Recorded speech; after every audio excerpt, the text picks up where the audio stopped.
brothers and sisters, I greet you in the name of our Creator, God. On behalf of Center Congregational Church, its members, deacons, and leaders, and especially on behalf of the Brattleboro Area Interfaith Leadership Alliance, I welcome you to this church for our community's annual Martin Luther King celebration. My name is Scott Cooper, and I'm the minister of this church.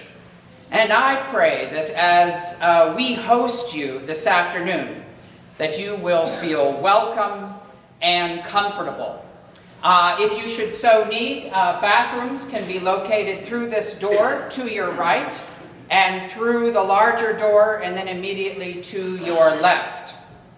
Also, may I just request that you silence your phones or turn them off so that they do not disrupt the service.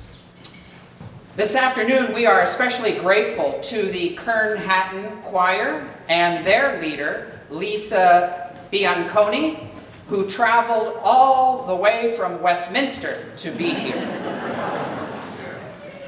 We also are grateful to Dr. Dottie Morris, who is here all the way from Keene, New Hampshire. To the choir of the community, led by Andy Davis, and to the members of town and state government, who will be featured today. Last Wednesday, Bill McKibben mentioned that the tipping point for activism is approximately 4% of the population that can lead to positive social change. We hope and pray that this event will move us closer to the racial justice we need locally, nationally, and around the world. This service means a lot to me personally because I spent a previous 25 years in South Africa where apartheid seemed intractable. And yet it was shifting through the efforts of some visionaries, one of whom is dear to my heart, Albert Luthuli. I have been asked to speak briefly on Albert Luthuli and Martin Luther King's relationship before our processional hymn. Included in this, the essential writings of Martin Luther King, is King's 1964 Nobel Prize acceptance speech. King's acceptance speech is notable for two reasons. First, it is one of the, if not the shortest Nobel speeches ever given. King's address is as powerfully substantive as it is brief. Second, in the entirety of the address, King honors only one single person by name, Chief Albert Luthuli of South Africa. Speaking to those in attendance in 1964 at his acceptance of the prize, King stated, "In awarding me this prize, you honor once again Chief Luthuli of South Africa, whose struggles with and for his people are still met with the most brutal expression of man's inhumanity to man." Close quote. King stated that Luthuli is honored again in 1964 because Luthuli actually won the Nobel Peace Prize in 1960, 3 years before King. For his nonviolent struggle against racism, Luthuli was the first Black African to win the Nobel Peace Prize. And following Luthuli was King in '64, Tutu in 84, Mandela in 93, and Obama in 2009. I review briefly this history only to make the point that it was during my 25 years of ministry in South Africa that I learned that in addition to King having a profound impact on the civil rights movement in the United States, he also had an impact fighting white supremacy on the international stage, particularly in South Africa. Through George Hauser's American Committee on Africa, Luthuli and King cooperated in the launch of the Appeal for Action Against Apartheid.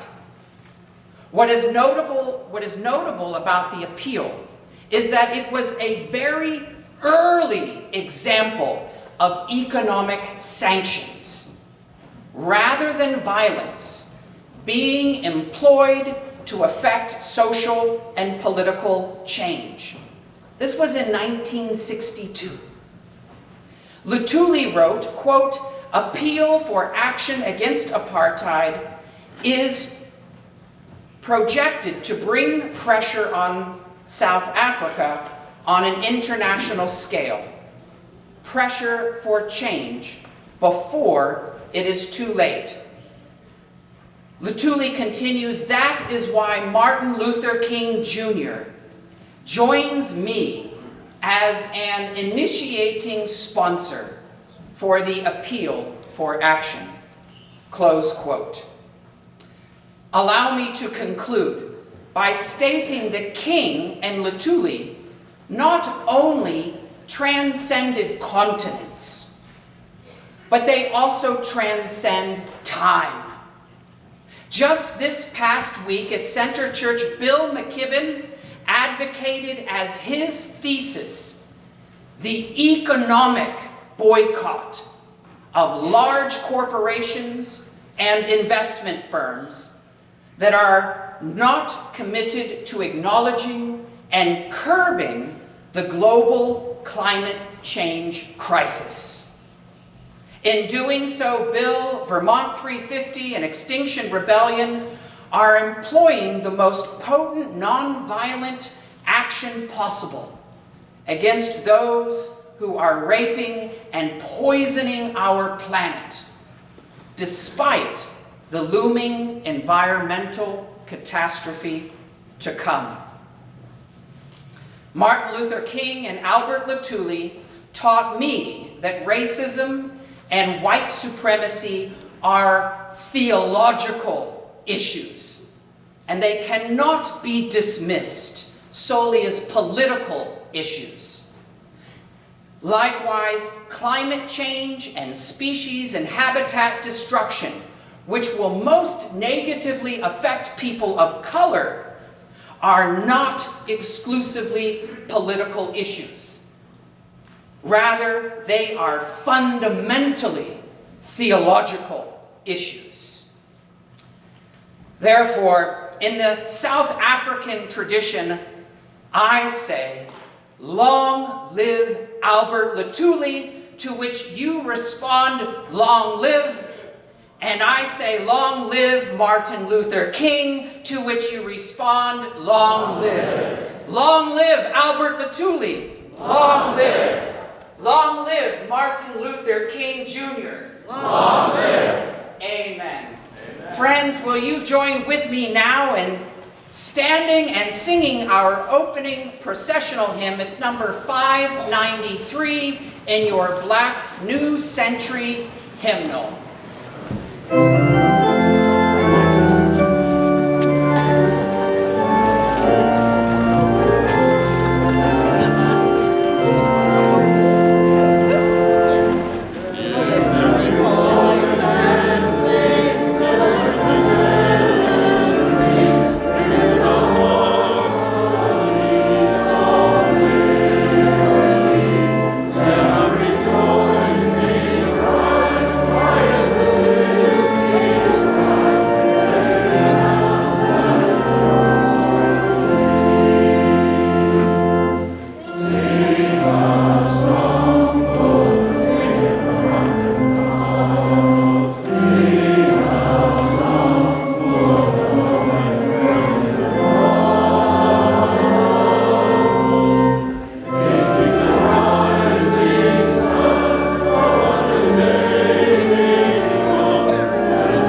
dream that one day this nation will rise up and live up to the true meaning of its creed. We hold these truths to be self-evident that all people are created equal. I have a dream that one day, when the days of the world, children of former slaves and the children of former slave owners will be able to sit down together at the table of brotherhood. I have a dream that my 4 children will someday live in a nation where they will not be judged by color of their skin, but by the content of their character. I have a dream that one day in Alabama, little black boys and black girls will be able to join hands with little white boys and little white girls as sisters and brothers. This will be a day when all God's children will be able to sing with new meaning, "My country, 'tis of thee, sweet land of liberty. Of thee I sing, land where my fathers died, land of the pilgrim's pride, from every mountainside. From the hilltops of New Hampshire, from the mighty mountains of New York, from the snow-capped Rockies of Colorado, from the slopes of California, and the Stone Mountain in Georgia, from every hill and molehill in Mississippi, let freedom ring. When we let freedom ring from every village and hamlet, from every state and city, we will speak the day when God's children, black and white, Jewish, Gentile, Protestant, and Catholics will be able to join hands and sing, "Free at last, thank Almighty, I'm free at last."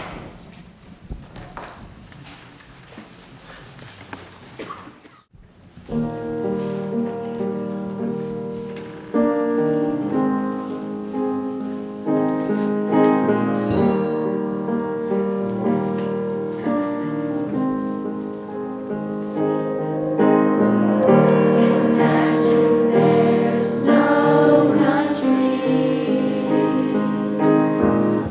It isn't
look to a day when people will not be judged by the color of their skin, but by the content of their character.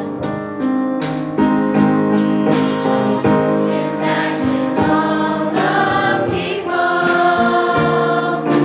living life in peace. You may say I'm a dreamer, but I'm not the only one. I hope someday you will join us, and the world will be as one. We may have different religions, different languages, different colored skin, but we all belong to the human race. Darkness cannot drive out darkness. Only light can do that. Hate cannot drive out hate. Only love can do that. Imagine all the people living life in peace. You may say I'm a dreamer, but I'm not the only one. I hope someday you will join us, and the world will be as one. I hope someday you will join us, and the world will be as one.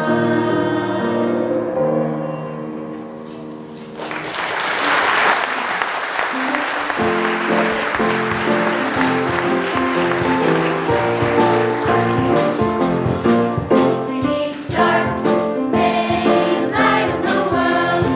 Hope, shone bright in the world. We need wrong, made right in the world. Shine a little light in the world. Shine a little light in the world. I'll shine it from the mountain tops. Shine a little light on the world. I'll never let my spirit stop. Shine a little light on the world. We need dark, made light in the world. Hope, shone bright in the world. We need wrong, made right in the world. Shine a little light on the world. Shine a little light on the world. I'll shine it from the valley low. Shine a little light on the world. I'll shine it everywhere I go. Shine a little light on the world. This little light of mine, I'm gonna let it shine.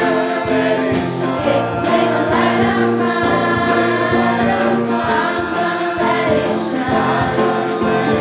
This little light of mine, I'm gonna let it shine.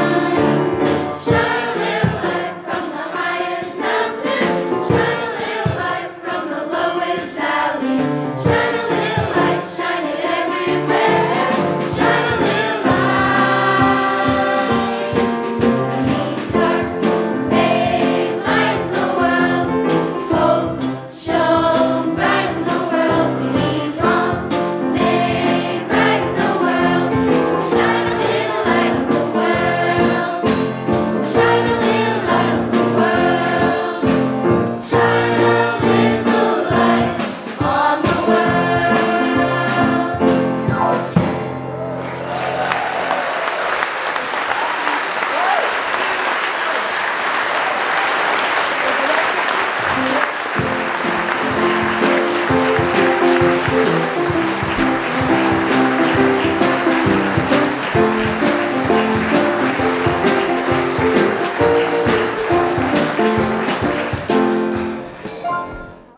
Awesome, are they? Thank you, Kurt Hattin. So thank you all for being here tonight. And on behalf of the leaders of the local faith communities, We just want to say thank you for giving us this chance to be together.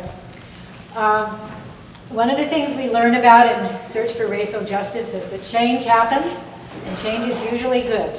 In the case of tonight, we have quite a few changes from when this program was printed as long ago as Friday.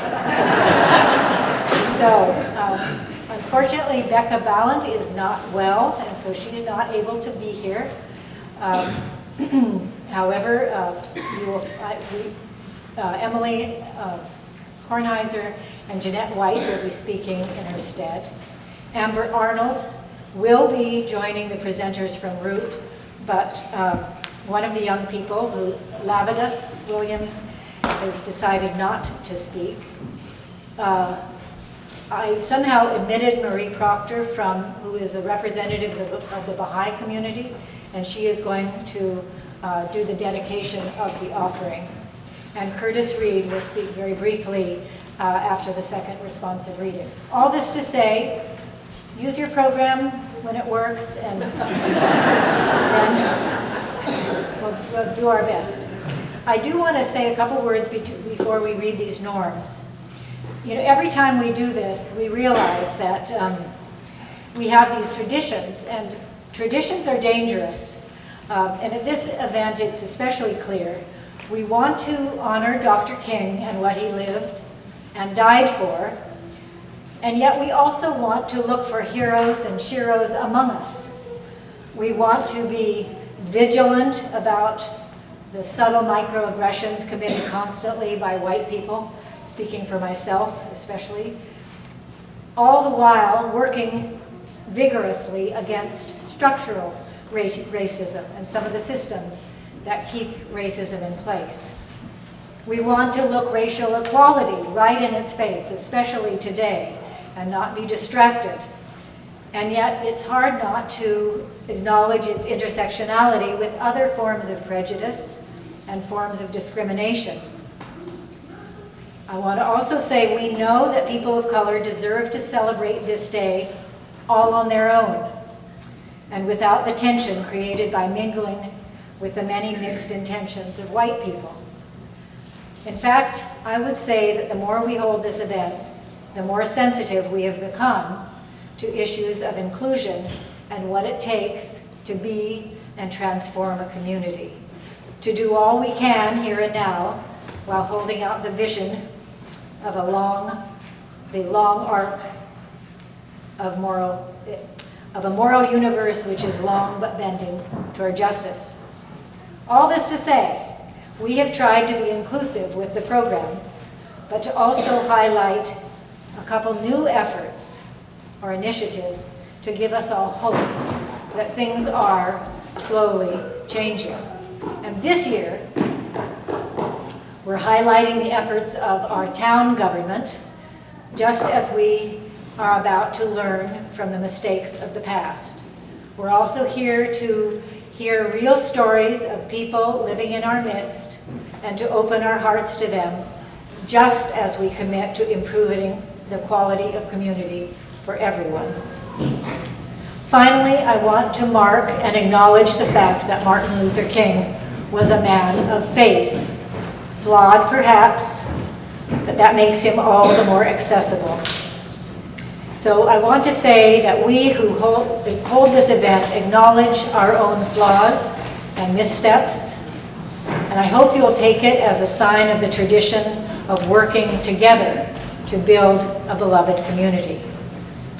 So with that said, I want to honor and be grateful for the members of Youth for Change who came and spoke to me last year. They were made uncomfortable by some of the responses to their stories which were made, and they've worked to give us some norms, which I invite you to honor today. You will find them in your program. They are given to us by the youth. I'm inviting those of us who are Caucasian to read them, and I would pray that people of color will see fit to receive these commitments as sincere. So on behalf of the white people in the congregation, I would invite us to read these together.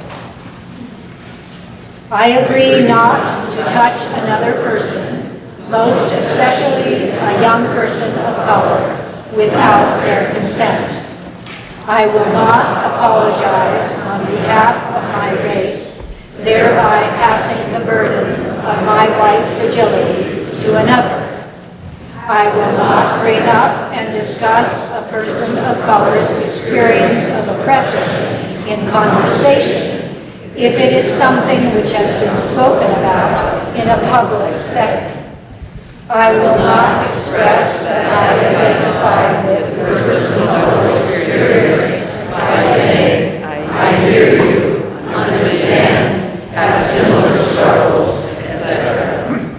I will not invite myself into the personal space of a person of color when they are talking to each other or eating or other such thing without asking first. I will recognize my own contribution to white supremacist culture instead of talking about the actions of others. Thank you. And now I would like to welcome Tara Bossard-Kruger.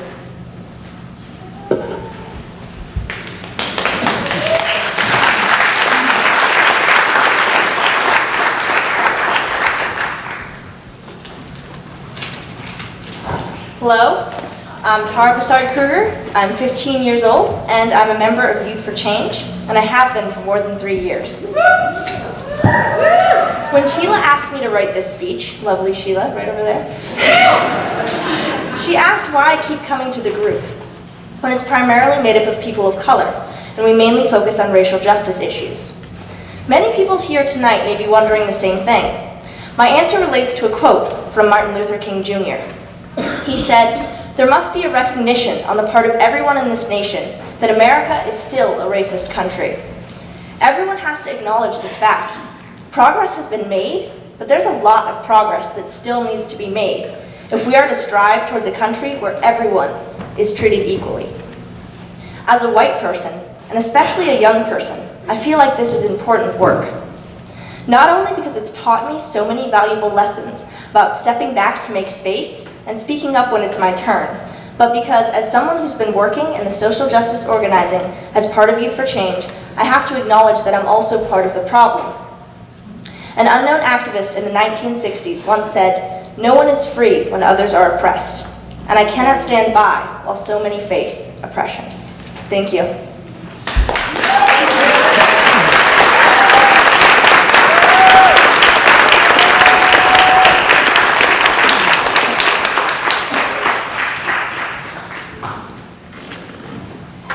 Amber Arnold.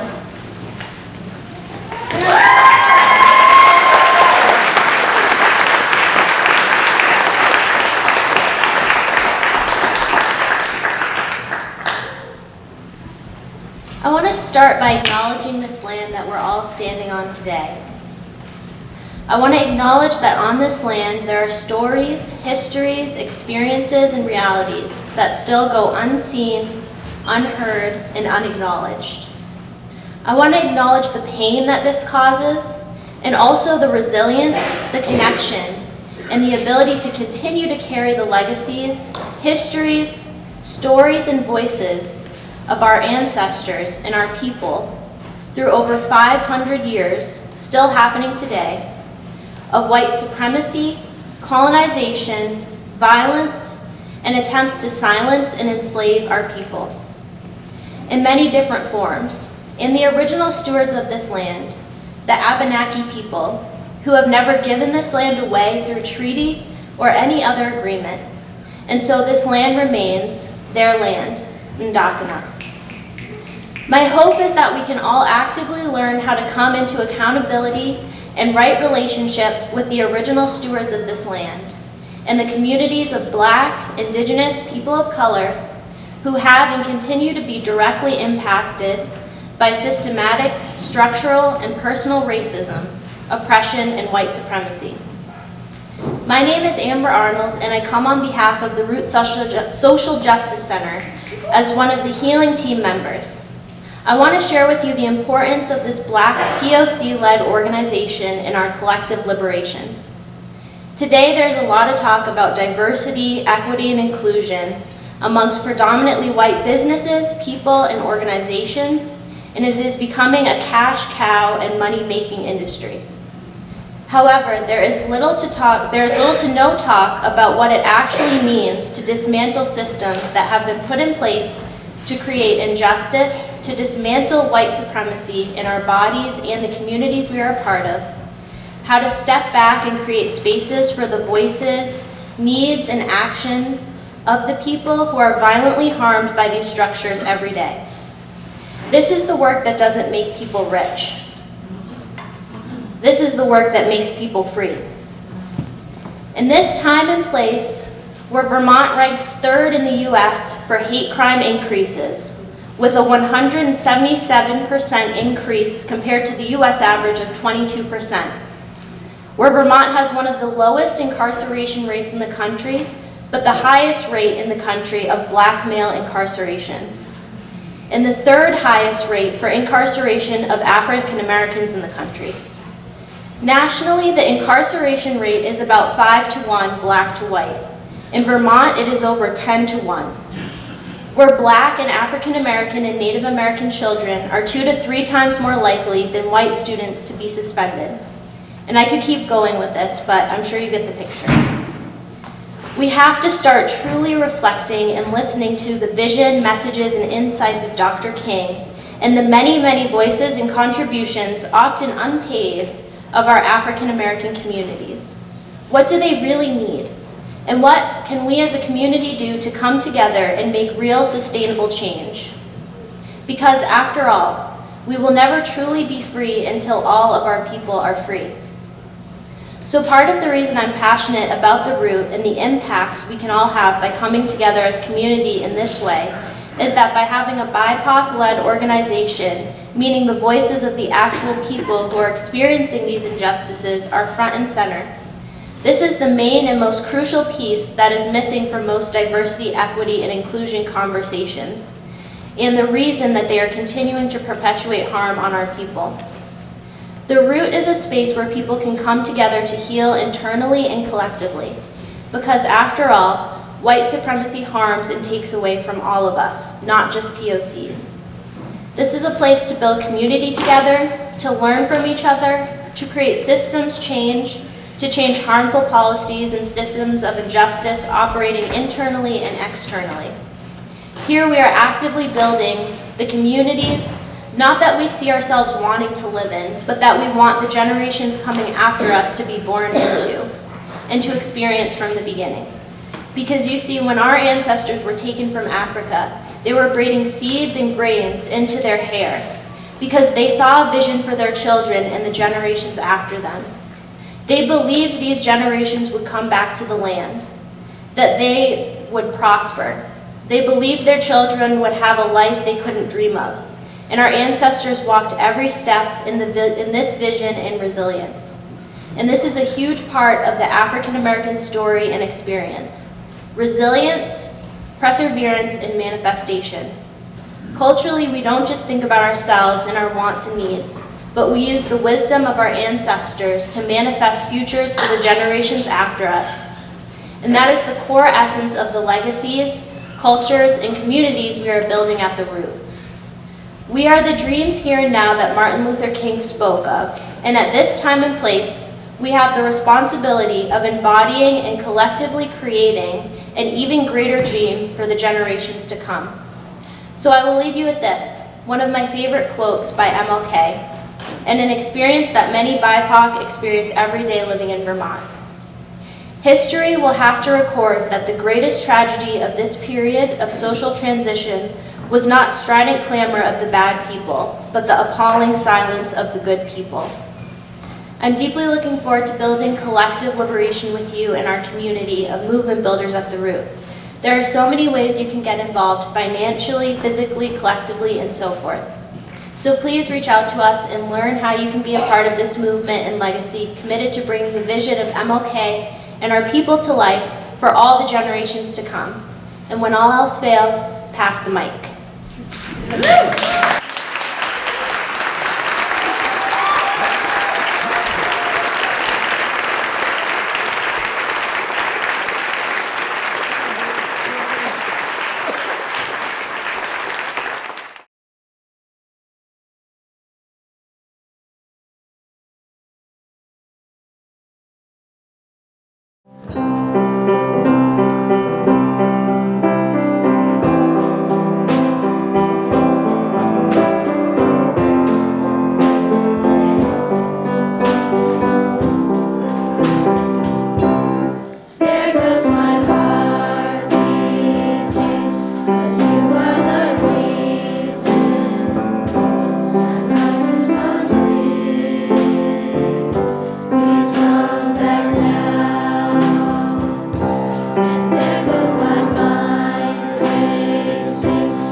Thank you.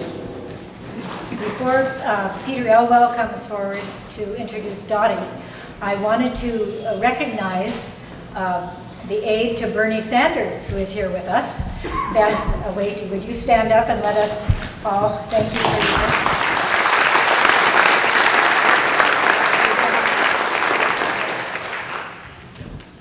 He's the man who needs no introduction.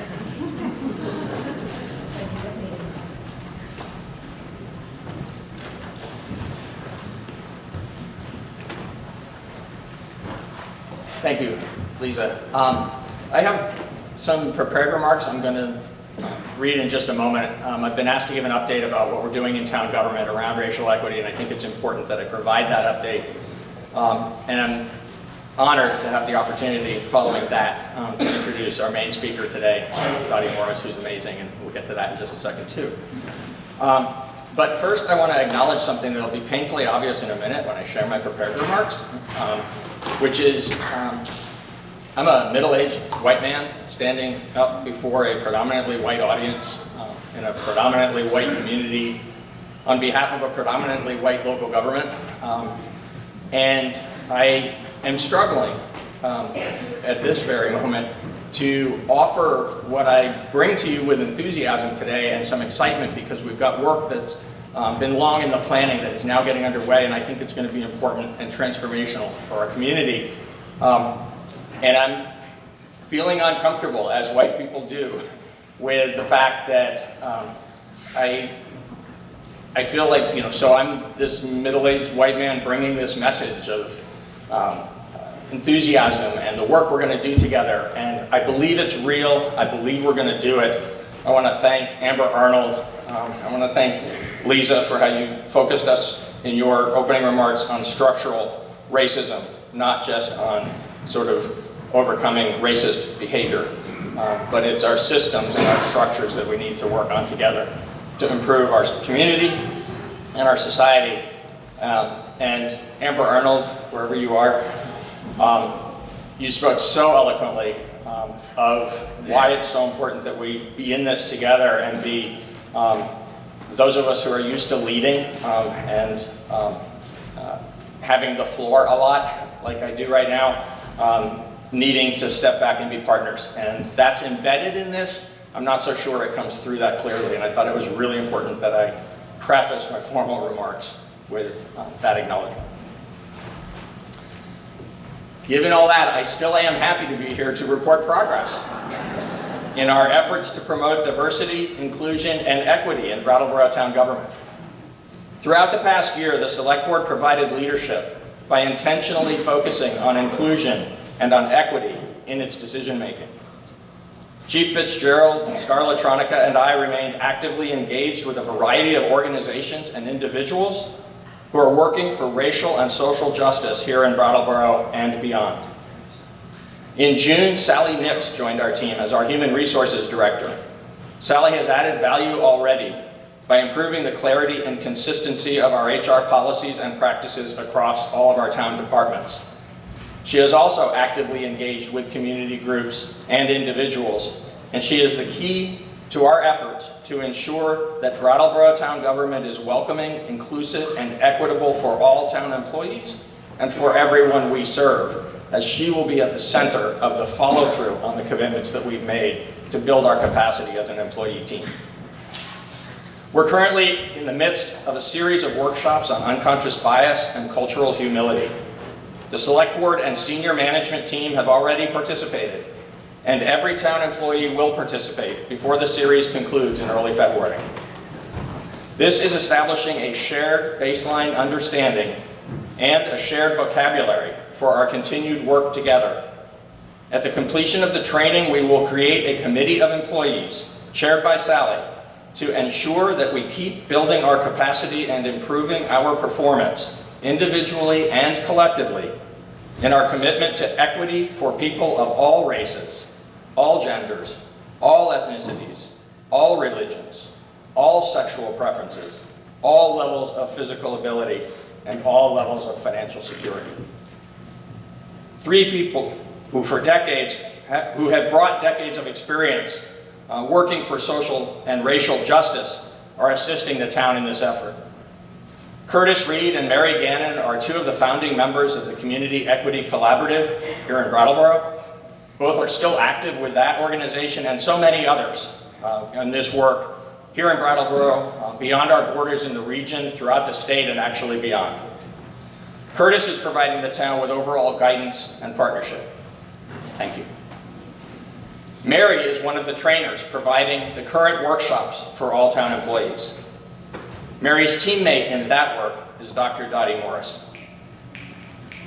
It's my pleasure to introduce Dottie Morris, who is the Associate Vice President of Institutional Equity and Diversity at Keene State College and has been since 2008. She serves on the City of Keene's Human Rights Committee and is co-chair of the New Hampshire Governor's Council on Diversity and Inclusion. She is an outstanding trainer. I now know that firsthand. And she's an advisor who has helped people develop and implement plans in many settings, educational institutions, corporations, government agencies, and beyond, to use the diversity and equity framework to promote sustainable change. Dr. Morris received her PhD in clinical psychology from Washington State University, her MA in counseling psychology from Texas Southern University, and her BA in psychology from Dillard University. She has over 30 years of professional experience and has earned numerous awards, including the Martin Luther King Award, the New Hampshire YWCA Hero for Justice Award, the Counselor for Social Justice Ohana Award, and the Outstanding Women of New Hampshire Award. Dottie is a native of Louisiana, a proud native of Louisiana, and a resident of Vermont, a leader in our community, and a very inspiring speaker. Please help me welcome Dr. Dottie Morris.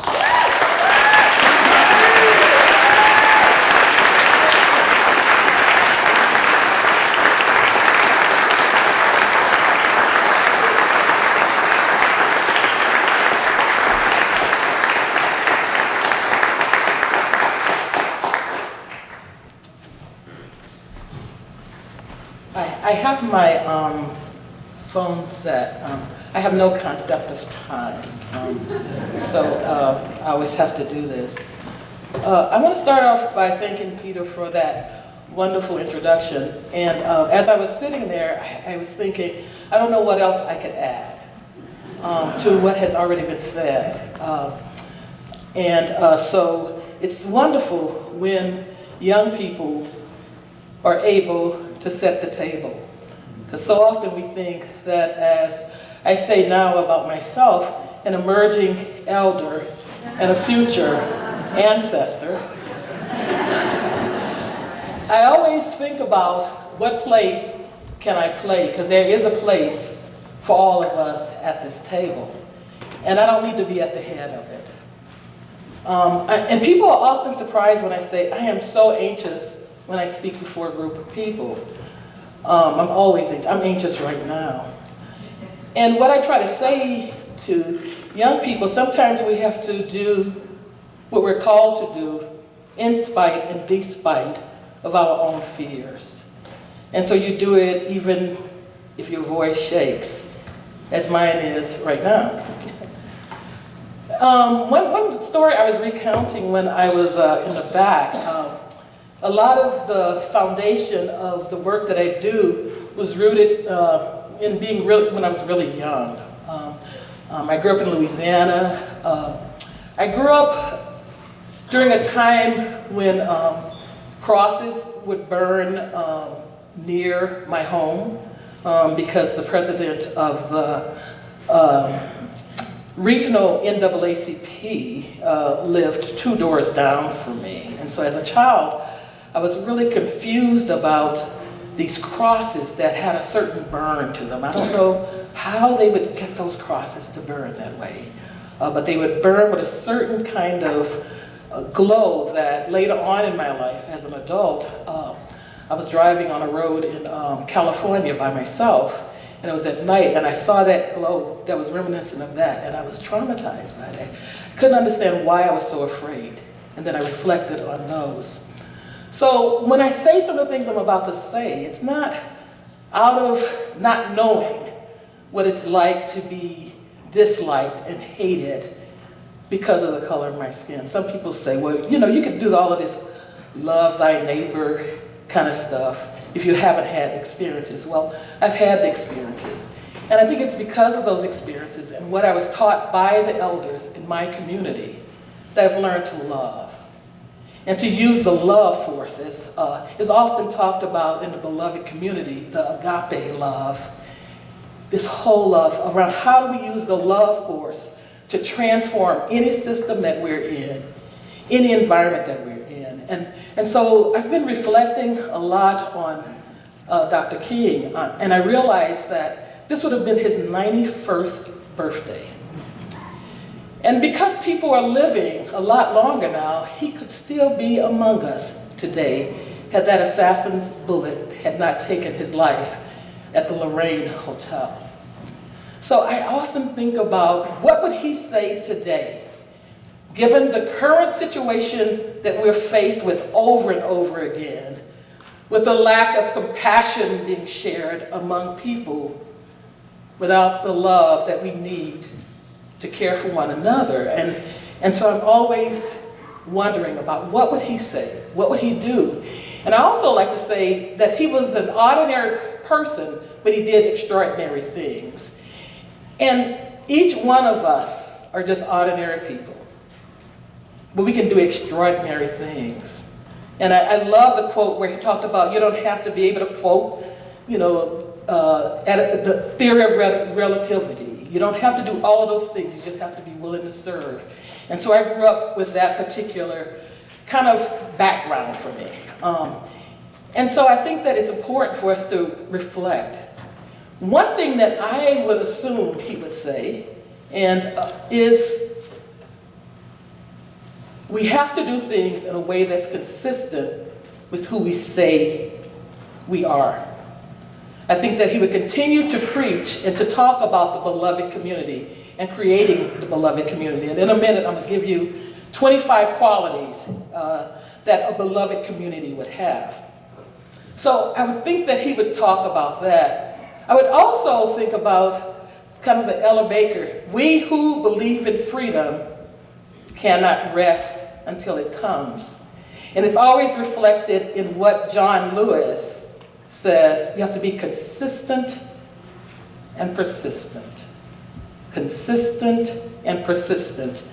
And he has been consistent and persistent for a long time. When he was struck down on that bridge on that fateful Bloody Sunday, he kept going, and he's still with us today, even though I don't know if you know it, but he's still now. And so it's one of those things, we have to keep the banner, pick up the banner. So as I was thinking about the beloved community, I thought about being that emerging elder and future ancestor. Because I know that I stand on the shoulders of giants.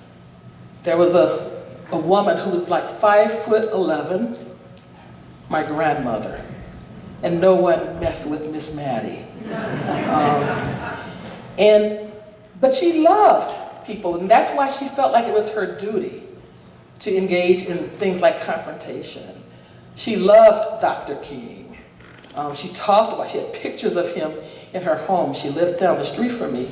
But again, no one messed with Miss Maddie. And so I have Miss Maddie in me.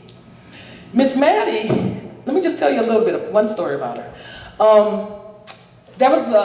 She found out through some source that the plantation that her family had worked, she found out which one it was. And in the 1950s, it was before I was born, she petitioned the court for the right to that part of that land. Now, that's saying a lot for a little bitty she was a tiny woman to confront a government and land-owning people in Louisiana in the 1950s. That could have led to her demise, but she did not care. You know why? Because she was thinking about the future. She was thinking about me. She was thinking about my brothers, my sisters, my cousins, all of our kids. And that's the power of being an elder. So I have Miss Maddie's blood running through me, and I don't believe that anything is impossible.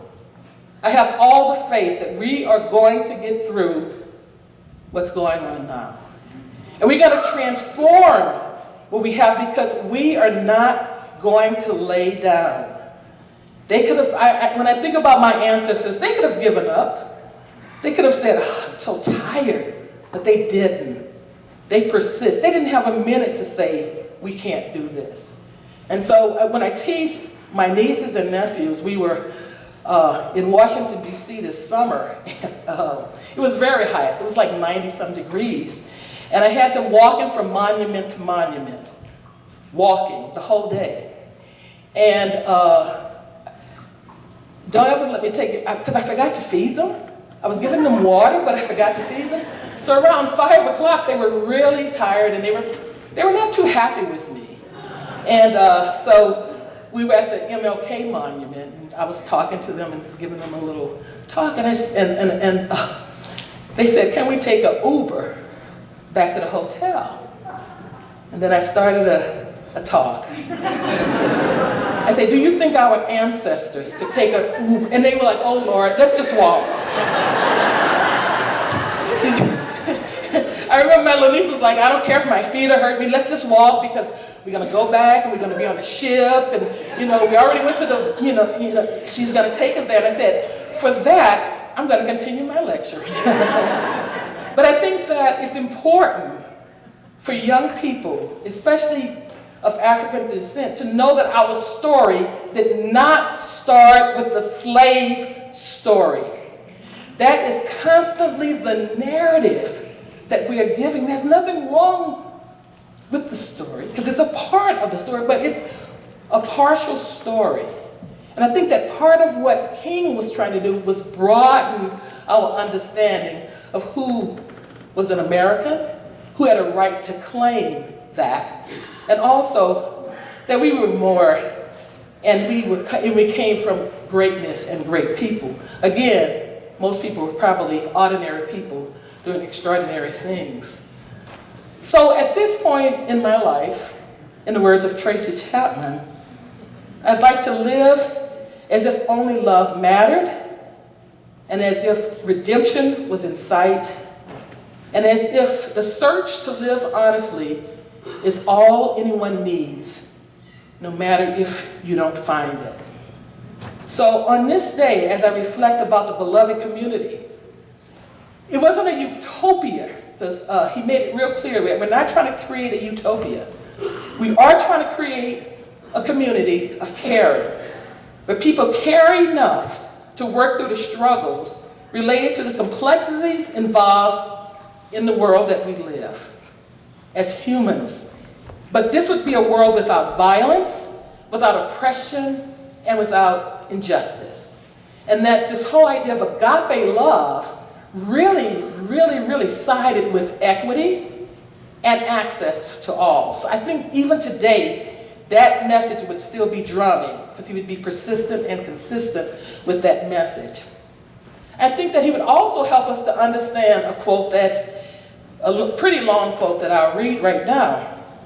It really boils down to this, that all life is interrelated. We are all caught in an inescapable network of mutuality, tied into a single garment of destiny. Whatever affects one directly affects another. We are made to live together because of the interrelated structure of reality.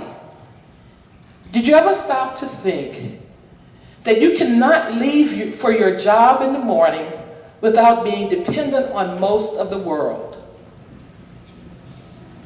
You get up in the morning and go to the bathroom and reach over for a sponge, and that was handed to you by a Pacific Islander. You reach for a bar of soap, and that's given to you by the hands of a Frenchman.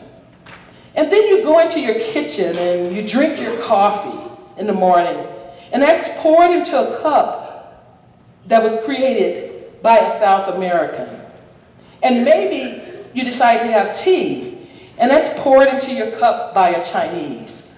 Or maybe you have this delicious cocoa for breakfast, and that's poured into your cup by a West African. And then you reach over for the toast, and that's given to you by the hand of an English-speaking farmer somewhere, and not to mention the baker. And before you finish eating breakfast in the morning, you've depended on more than half the world. And this is the way of our universe. This is the way our universe is structured. We aren't going to have peace on earth until you recognize this basic fact of interrelated structure of reality. Have you ever thought about that? That we are so dependent on one another, but yet we continue to live with the myth of superiority. We still continue to live with the myth that some people are more important than others. And I don't care what particular belief system you hold, the belief is we all stemmed from one reality. If you believe in evolution, if you believe in any form of Christian belief system, we all came from one place. And I think that Dr. King was trying to help us understand this. He was trying to help us understand that we're so interrelated, so interconnected, that we cannot do something to someone else without doing it for ourselves.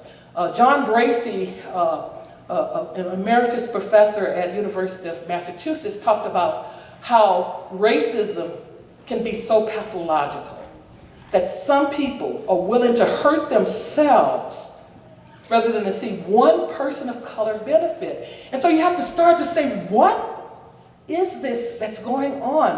What kind of insanity are we dealing with? Because we're bought into a lie, y'all. A lie of separateness, a lie of difference, a lie of superiority. That we've created structures to reinforce the lie. And I say that here in Brattleboro, we're going to dismantle that. We're not going to might do it. We're not going to maybe do it. It's going to be done. Because I am telling you all that it's a lie.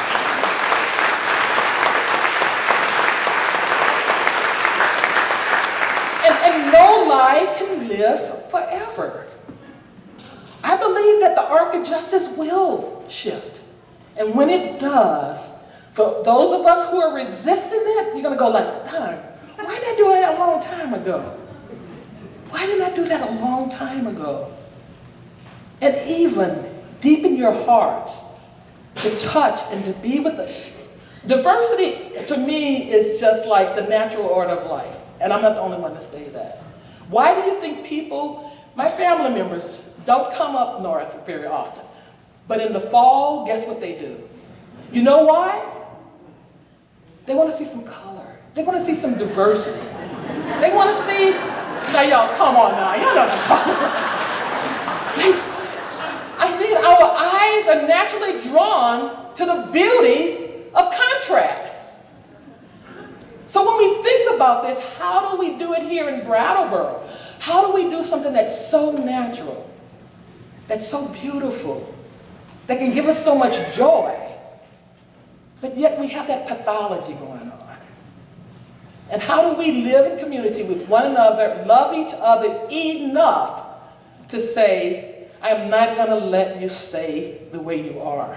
I'm going to hang in here with you because I know it will benefit so many people, including children to come, like my grandmother knew, like Maddie knew, that she had to stick in there, like my ancestors knew.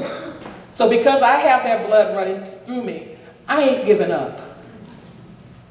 You're going to have to do a whole lot to tell me to give up, because I'm not giving up, y'all. I've committed to being here. I could, like most of us, we could be anywhere where I choose. I always say I choose to be here because I love it here. And anything I love, I'm willing to fight for. Okay? I'm willing to fight for it.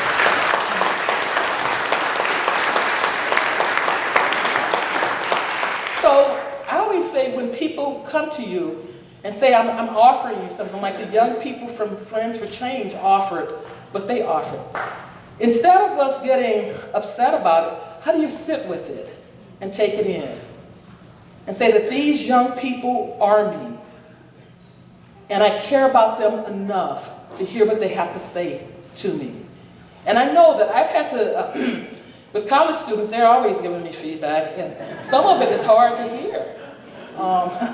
Sometimes I have to have a sweet hour of prayer by myself, but I know that in modeling for them how to hear constructive feedback especially is important. So how do we plan to do this? What are the ingredients of the beloved community?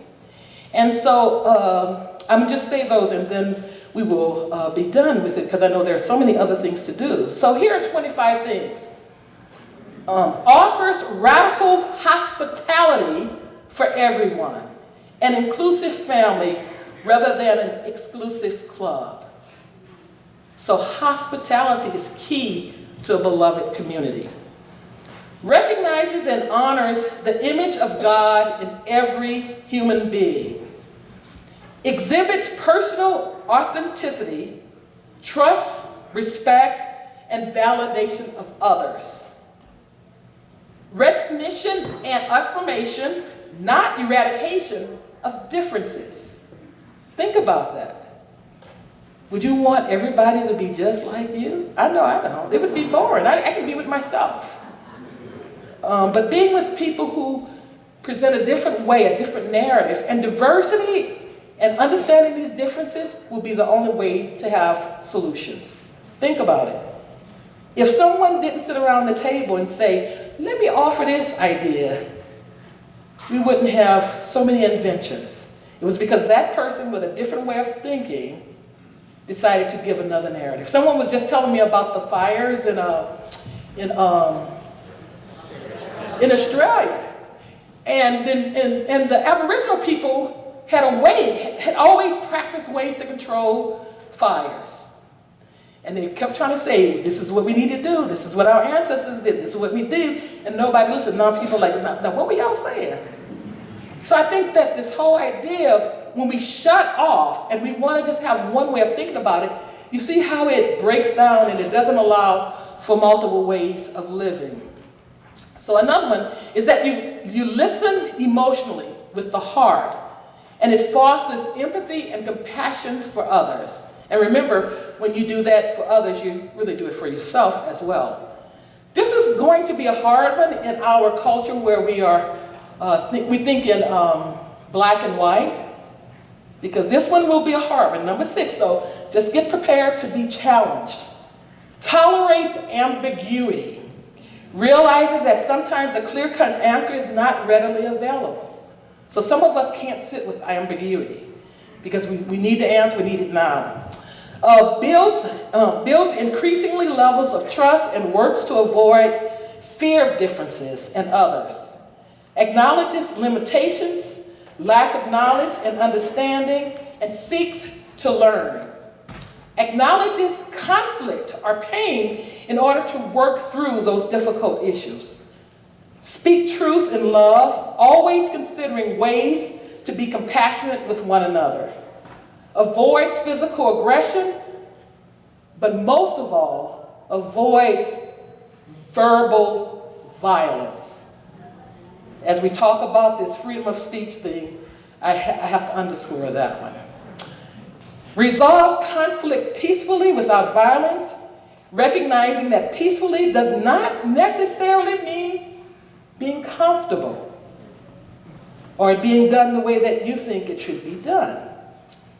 Releases resentment and bitterness through self-purification. Focuses energy on removing all forces of unjust systems and destroying anything that destroys people. Unyielding persistence and unwilling commitments to justice. Righteously opposes and takes direct action against poverty, hunger, and homelessness. And I'll read one more. Promotes human rights and works to create a non-racist society. So as we think about what will happen in Vermont, not just Brattleboro, what will happen up the road in Bellows Falls, where I live, what will happen at the State House, what will happen, we have to keep these things in mind, because what the young person said earlier, what benefits one benefits us all. And we will do it because a lie cannot live forever. We're going to shine some light on those lies. Thank you.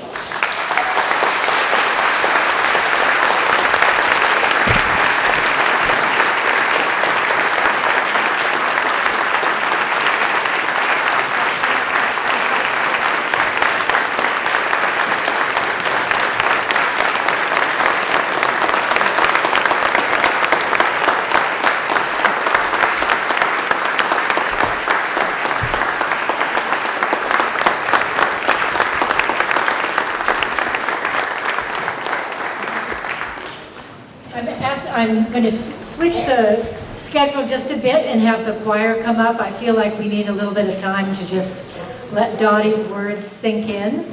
So we have this beautiful piece that the choir of the community is going to do. If we can just sit back and enjoy that, and then we'll come back to the legislature.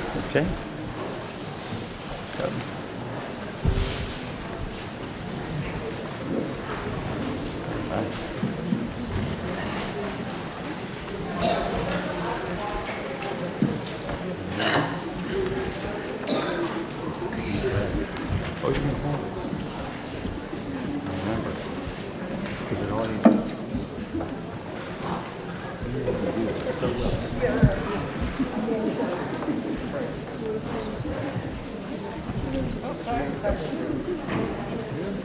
I feel a little spread out. Can you all move in a little bit on the end? Larry, can you all curve around a little bit?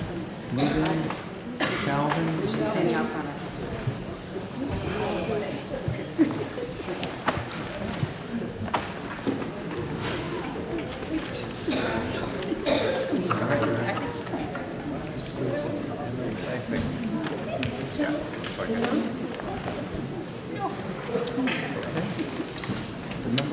Keep an eye on me. Tell the story, the method.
Thank you to Mariam, our soloist.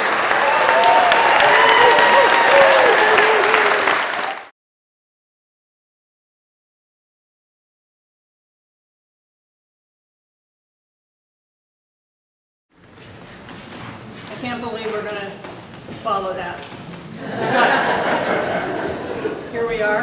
And we're also filling in for Becca, which is also Very hard difficult. act to follow. Yes, very hard to do. So I'm Jeanette White, and I'm just going to tell you a few things that are going on in the legislature. And know that this is probably a really boring report, given what we've been hearing so far. So the legislature has a number of bills that intend to address racism, discrimination, and diversity in one form or another. But rather than list them, I just want to tell you about a couple major initiatives. Dottie, if you were nervous. Yeah. Last year, the Senate passed Prop 2, amending the Vermont Constitution. Even though Vermont was the first state to outlaw slavery in its constitution in 1777, the language is unclear, and it led to a great deal of misunderstanding about the issue of slavery under the age of 21.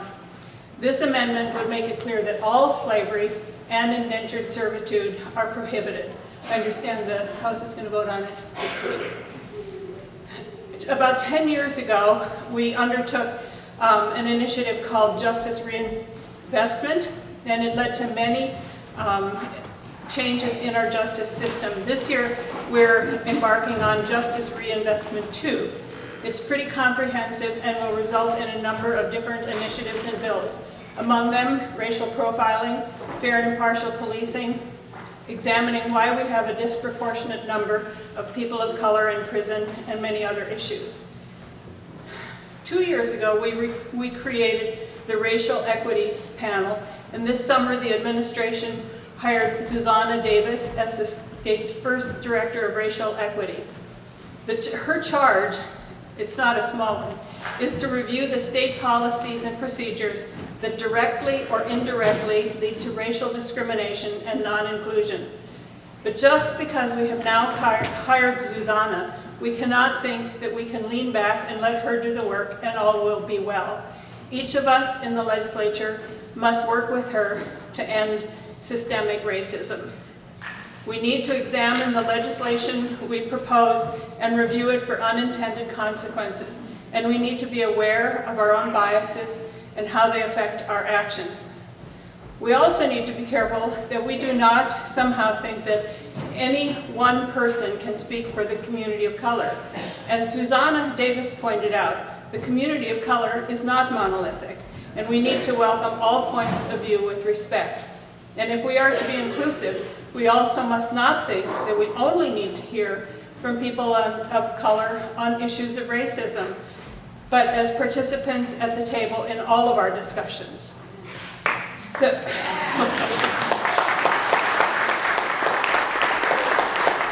in addition to bills and resolutions, we have committed ourselves to a better understanding of the history and impact of racism. We are attending mandatory implicit bias training. After our first session, even those who were reluctant learned and were glad that we had done it. We are following up with more training this year as we are all learning and becoming more aware. Thank you.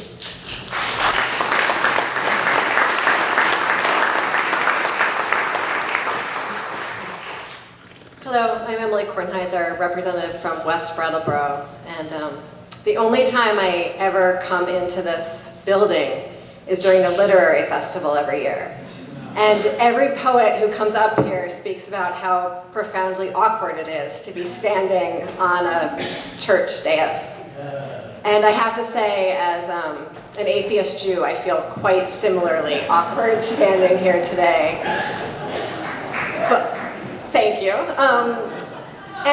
But I'm standing here as a representative from the legislature, and what I will tell you, I think I speak for all legislators, those who are in the room today with us and those who aren't, that my faith lies in being of use, and to be of use to my community. And I think that's an essential piece of the beloved community that I think we're starting to build here in Vermont and in Brattleboro. In conjunction with the Senate, the House of Representatives is working on the constitutional amendment and the Justice Reinvestment Act. And those are important pieces of legislation that place a mark in the sand and proclaim loudly that we are a state that is working towards racial equity. But we can't stop at grand gestures. We must also work on the details. Our cannabis legislation prioritizes historically marginalized populations for licenses and technical assistance. Our economic development work will prioritize diverse ownership and workplaces. Our data systems are beginning to count historically marginalized populations so that we can all see ourselves in our analysis. But we can't stop there. We can't stop there by having every single committee look at this work. Martin Luther King Jr. reminded all of us that we must write our economic system if we want to write our racial system. Thank you. If we want to indeed live within the beloved community, we must focus on all of us in this state. And so over the next few weeks, the legislature should pass a significant raise in the minimum wage and an expansion of our social safety net with a universal family medical leave program. And we must continue strengthening our labor protections. We stand here today to talk about what Vermont can be if we continue to focus on both the details and the grand gestures, if we continue to come together in discomfort to have these difficult conversations, and as we continue to stand here today with humility for all that we must still do, and ask for your continued guidance as we step into a politic of radical courage and community so that we may all be of use together. Thank you.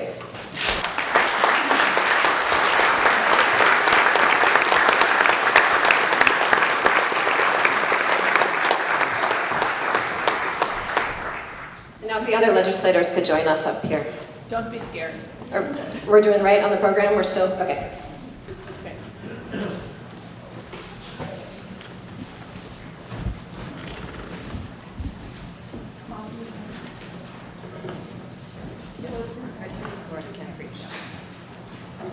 I guess we're doing this responsive reading by Marion Wright Edelman. And it's responsive, so everyone should look at the program. Lord, I can't preach like Martin Luther King Jr. or turn a poetic phrase like Maya Angelou. But I care and am willing to serve and stand with others to move our community forward in this time of tragedies. I don't have Harriet Tubman's courage or Eleanor Roosevelt's political skills. But I care and am willing to serve and stand with others to save all our children, no matter how hard or challenged. I cannot sing like Marian Anderson or Fannie Lou Hammer, or organize like Ella Baker or Bayward Rustin. But I care and am willing to serve and stand up with others until everyone has health care. I am not holy like Archbishop Tutu, forgiving like President Mandela, or disciplined like Angela Davis. But I care and am willing to serve and stand with others until poverty is abolished.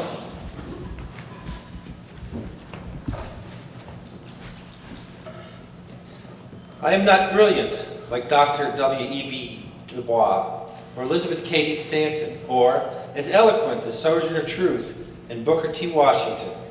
But I care and am willing to serve and stand with others until everyone has equal and quality education.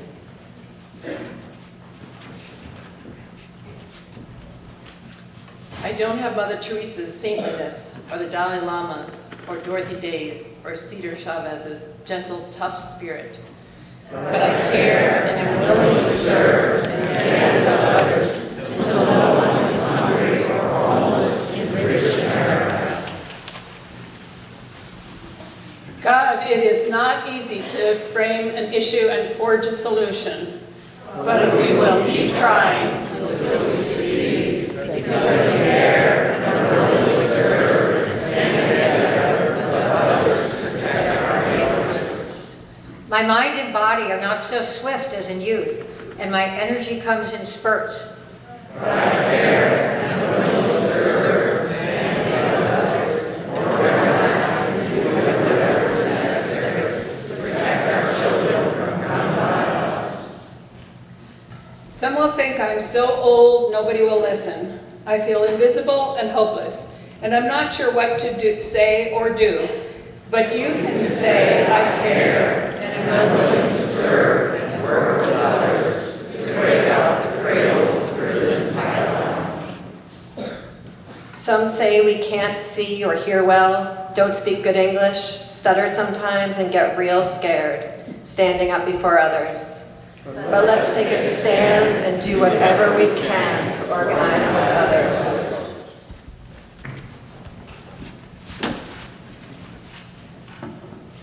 God, in this time of turmoil and tragedy, use us as you will to save your children today and tomorrow. And to keep building a community and world fit for children, and where no one is left behind and everyone is welcome and valued. Good evening. Good evening. Okay, I'm in the right place. So you know that I'm up here because I'm going to ask you to do something. We cannot pass the day without doing one small yet very important thing that will change our community.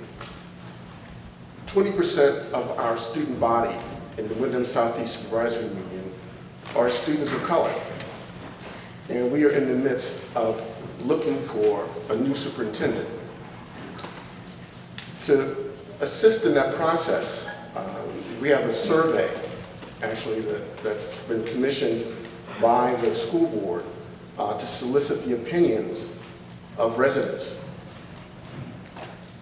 Now, the first rung of data that we have over 500 people that have already taken the survey, but as we examine it, we realize that less than 6% of those were residents of color of the area. Come by our table. I will give you the URL to complete the survey, and this goes for everyone. We need everyone who's allied with the work that we do, our co-conspirators, to take this survey that will provide a really important data point in who we decide to hire as the next superintendent. So the other request, the other ask will happen a little bit later on, which will be to dig in your pocketbook. All right, thank you.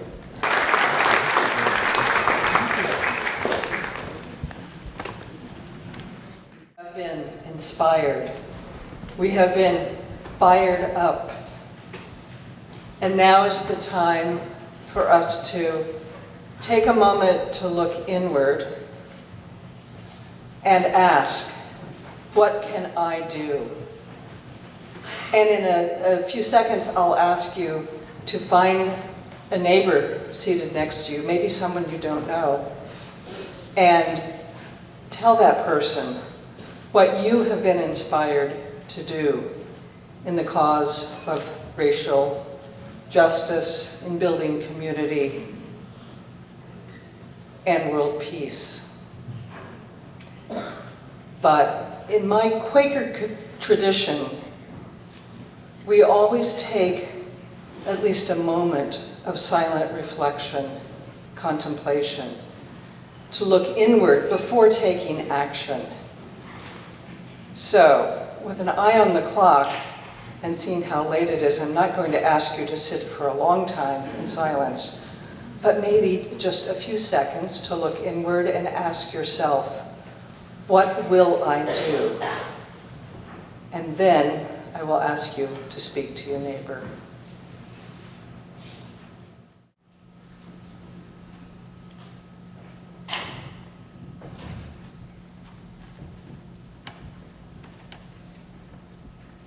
So now, I will ask you to speak to someone seated next to you about what you will do with this inspiration from the scene.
to see the enthusiasm in the sanctuary, to hear your voices as you share with one another. But I'll ask you to wrap it up. And it looks like our Kurn Hattin friends are leaving. So one more round of applause.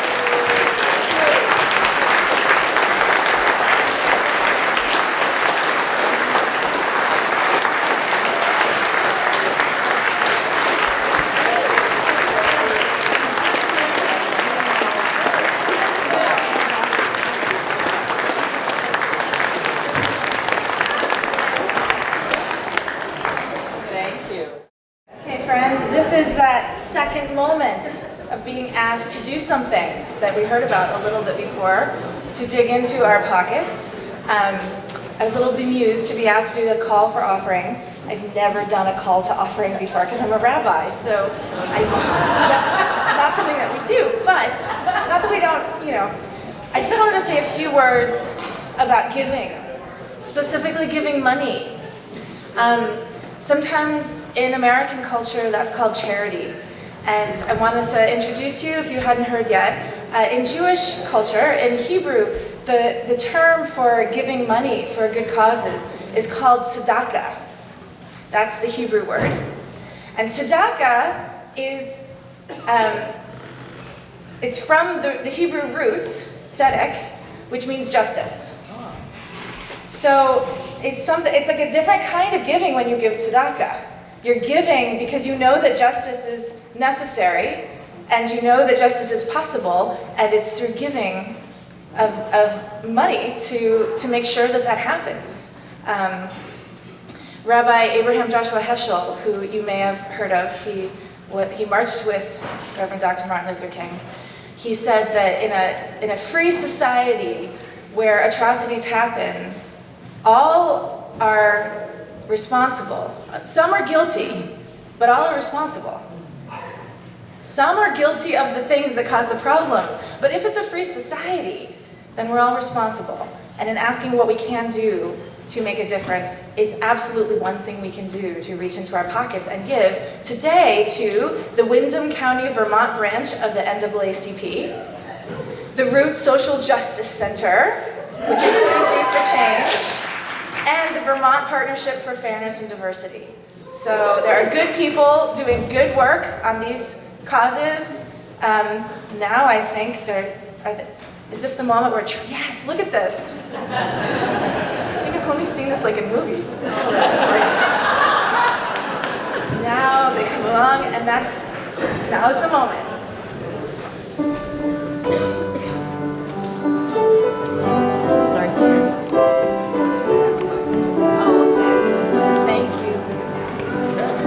It's going down that side.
great honor to give the closing prayer from the writings of the Baha'i Faith.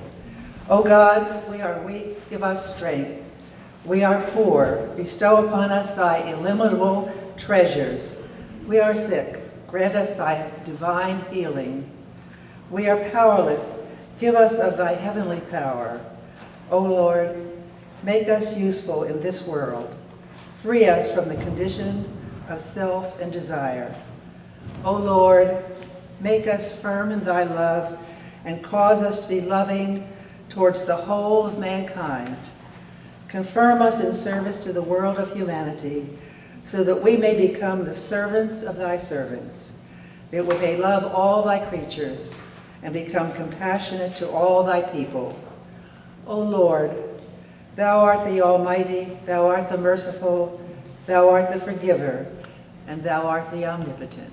Abdu'l-Baha.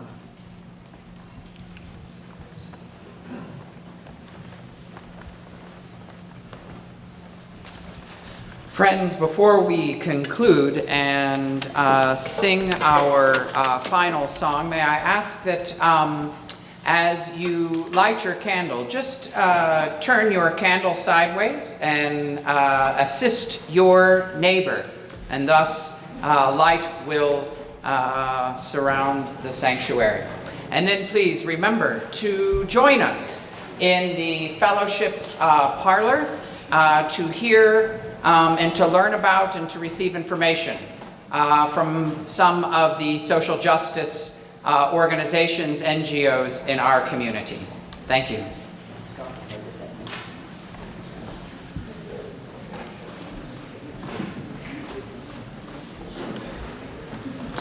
We've heard from some beautiful choirs tonight, and now that we're all a choir of the whole. These final two songs are ones we all know. This Little Light of Mine, a song about revolutionary defiance, and We Shall Overcome. When we get to We Shall Overcome, I invite you to just give a try to the words, We shall overcome today.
Reach out to your neighbor.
alone. We are not alone.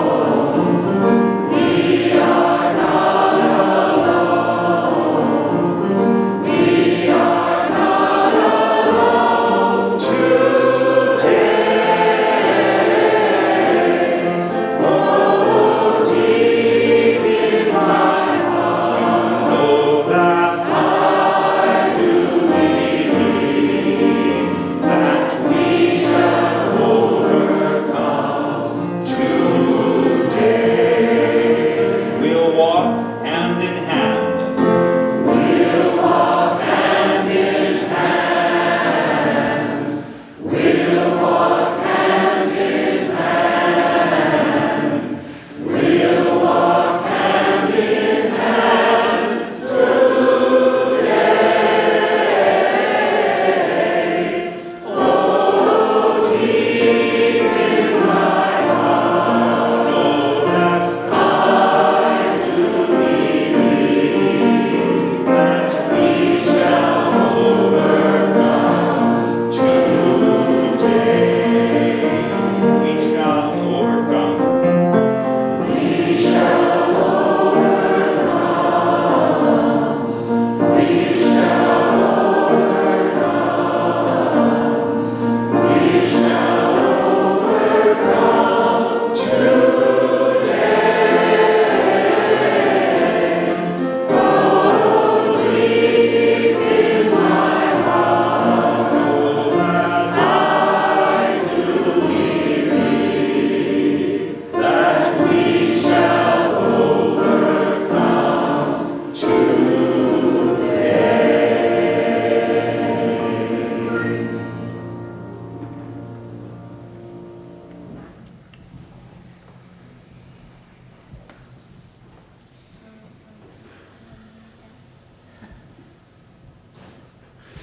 Thank you all for coming. You can blow out your lights, but don't let the light die in your hearts. And welcome to the parlor for the tabling. Beautiful evening and travel safely home.